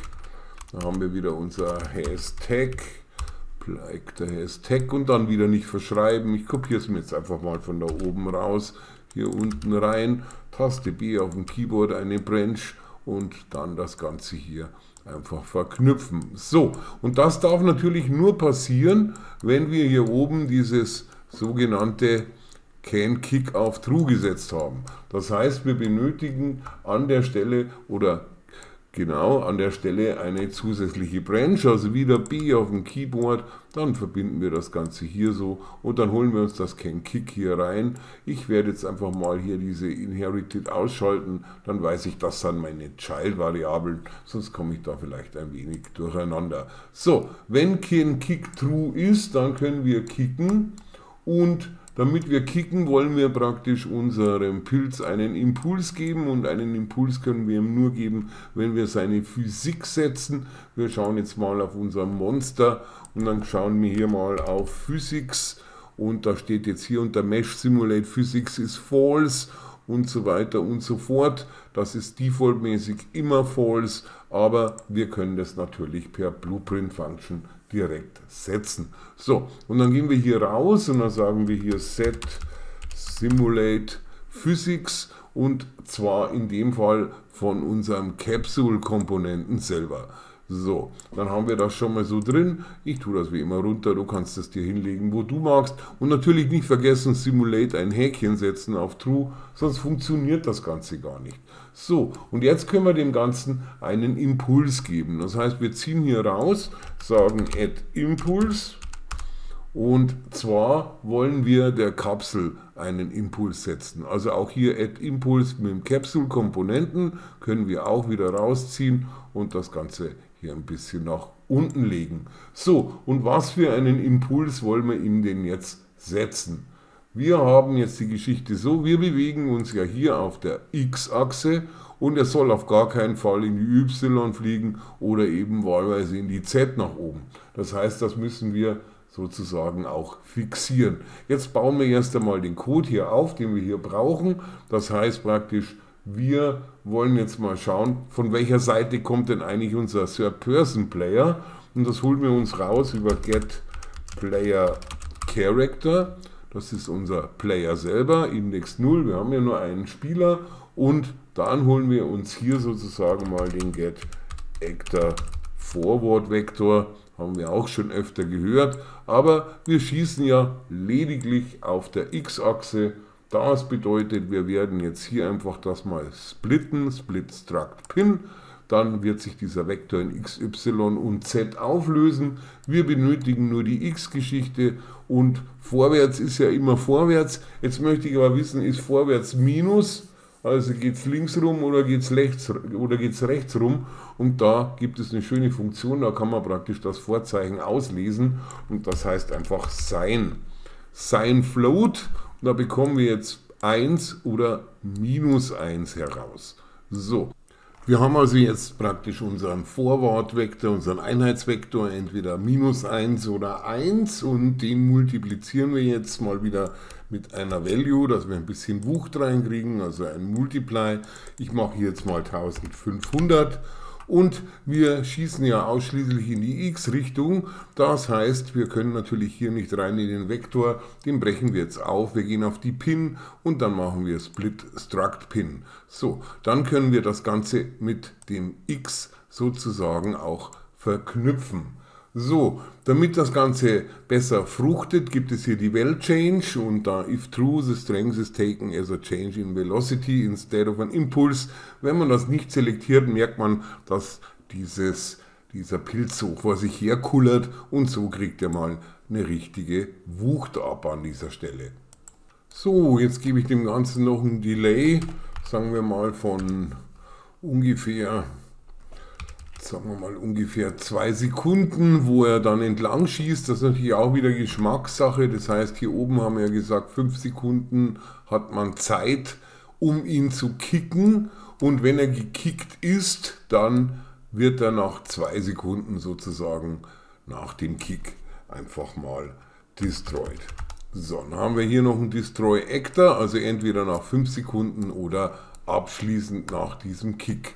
Und das Ganze werden wir jetzt einfach mal ausprobieren. Wir gehen mal auf Compile, wir gehen auf unseren Level und dementsprechend werde ich jetzt einfach mal auf meinen Pilz springen und jetzt kicke ich ihn einfach nach vorne und man sieht, der kickt sich dementsprechend auch in diese Richtung.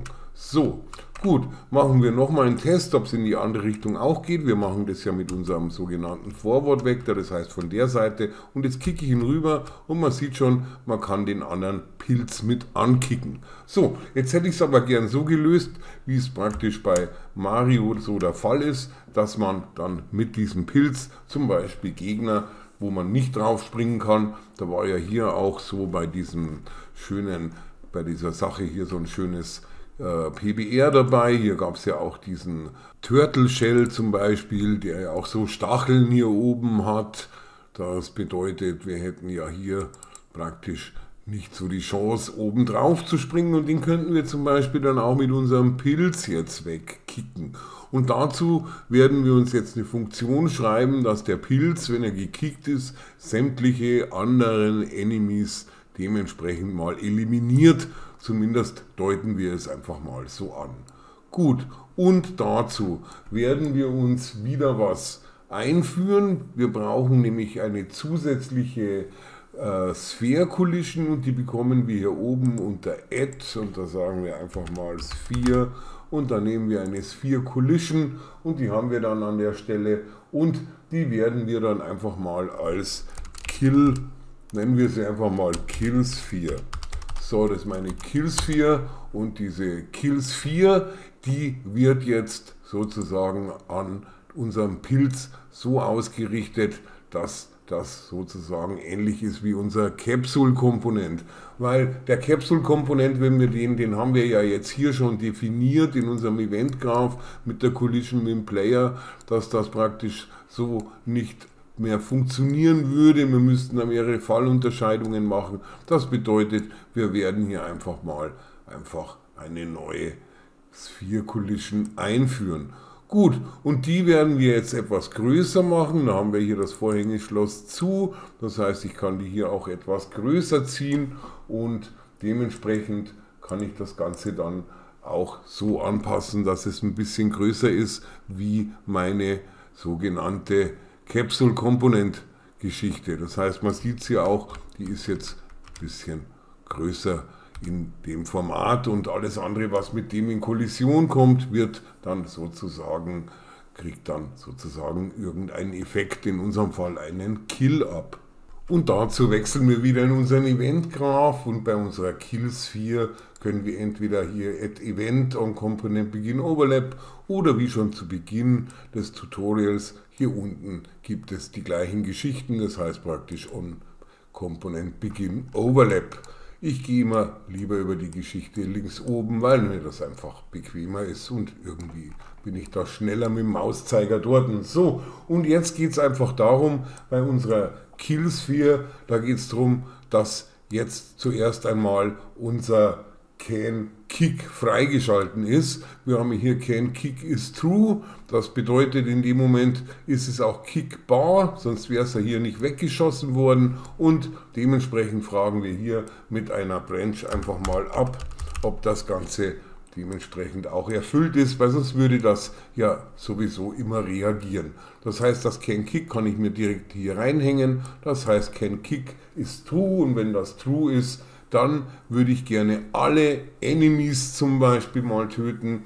Das bedeutet, ich ziehe hier raus Other Actor und sage wieder mal Hashtag, weil ich ja ungern mit dem Cast arbeite. Und so kann ich sämtliche Blueprints, die diesen Tag verwenden, einfach auf einmal bedienen und abfragen. Und das nenne ich jetzt einfach mal Enemy.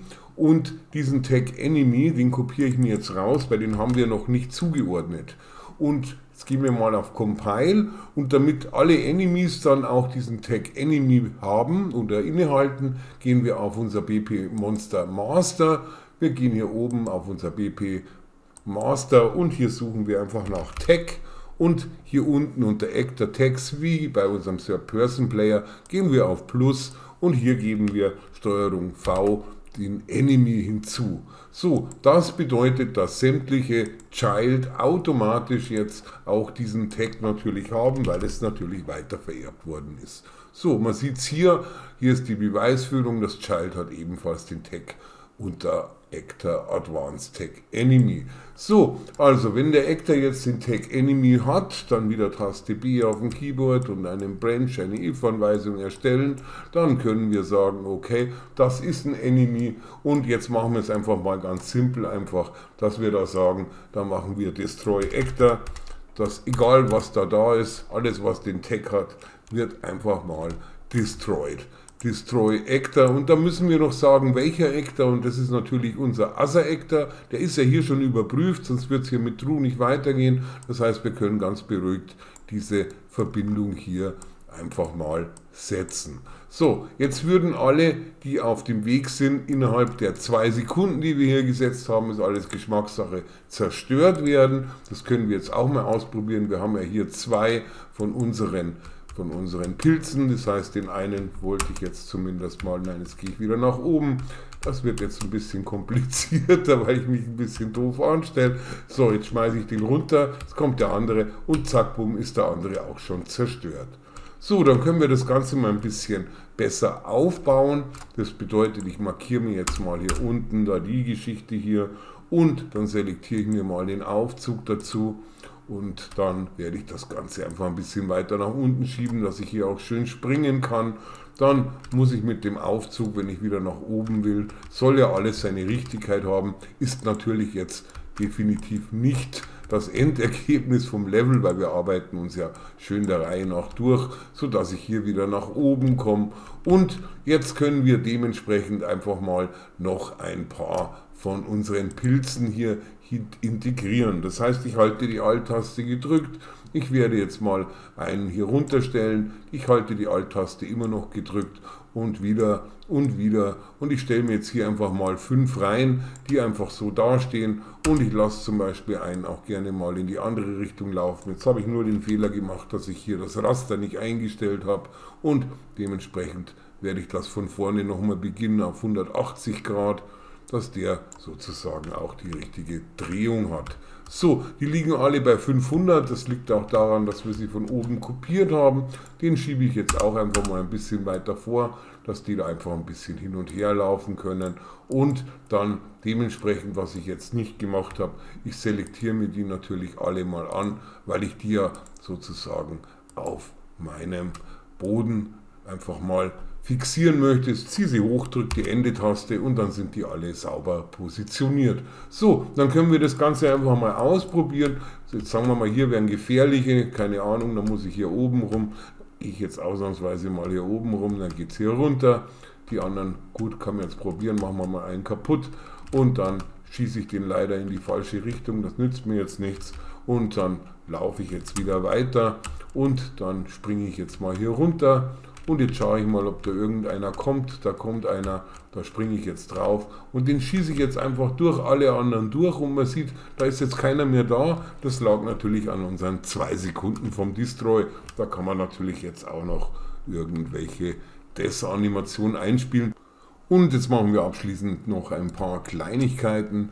Wir werden unser BP Monster Master, da gehen wir mal auf Class Settings und dann werde ich das Ganze hier mal expanden und dementsprechend werden wir diese Klasse hier, die werden wir unter Advanced einfach mal auf abstrakt umschalten. So, was bedeutet das? Eine abstrakte Klasse, ich kompiliere sie mal, die ist praktisch nicht in der Lage, ich zeige es mal ganz kurz, ich gehe auf Content Enemies, Monster, Blueprints, Master und die kann ich jetzt sozusagen nicht in den Level hineinziehen. Macht ja auch keinen Sinn, die beinhaltet nichts außer den Master-Informationen für unsere eigentlichen Child Blueprints. So, dann haben wir hier eine abstrakte Klasse gemacht.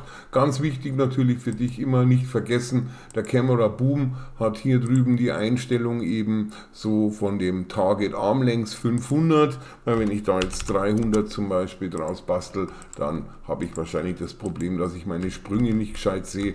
Ich springe zu hoch, dann sehe ich die ganzen Pilze nicht wirklich. Also da sollte man natürlich dann dementsprechend auch mal auf 500 oder 550 gehen, damit man das Ganze sieht. Wir können ja später mal so ein Kamerasystem noch mit reinbauen, dass das im richtigen Moment auch an die richtige Stelle geht, ganz klar. Und dann würde ich noch an dieser Stelle jetzt einfach mal noch auf unseren Monster Survival Game gehen und dann würde ich mich von der ganzen Map hier mal trennen. Ich räume immer gerne ein wenig auf, sozusagen die Map, die brauchen wir definitiv nicht und den Demo-Ordner, den benötige ich an dieser Stelle ebenfalls nicht.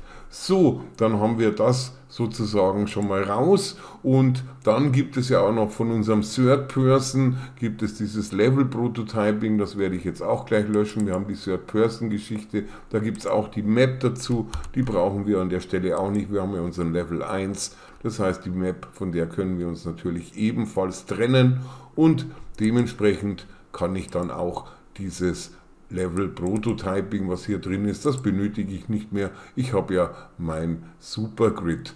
So, dann werde ich den Level Prototyping ebenfalls noch entfernen, dann habe ich den auch weg und zu guter Letzt einfach wieder mal auf Content und dann rechte Maustaste Update Redirectors, nur zur Sicherheit und weil es so schön war, werde ich einfach mal noch so einen kleinen Durchgang machen, das heißt ich werde noch mal irgendwie drauf springen und dann werde ich den anderen mal wegkicken.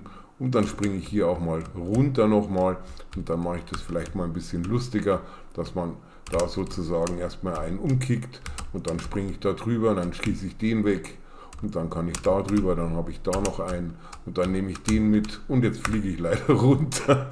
So war es jetzt nicht im Sinne des Erfinders sozusagen, aber im Endeffekt, du kannst es dir vorstellen, dass man hier dann sozusagen rechte Gimmicks mit integrieren kann. Das heißt, ich nehme jetzt mal den, schieße den da weg, genau, dann nehme ich den da und schieße den Rest alles mal raus. So, der rollt ja auch schon ganz süß und ja genau, das war's jetzt mal für diesen Abschnitt. Ich hoffe, es hat dir wie immer Spaß gemacht und über ein Like und ein Abo würde ich mich natürlich sehr freuen und dann bis zum nächsten Mal.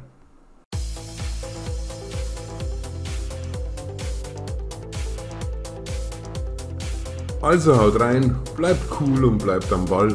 Tom verabschiedet sich. Bis zum nächsten Mal. Bei Fragen und Anregungen wie immer unter dem Video einen Kommentar hinterlassen.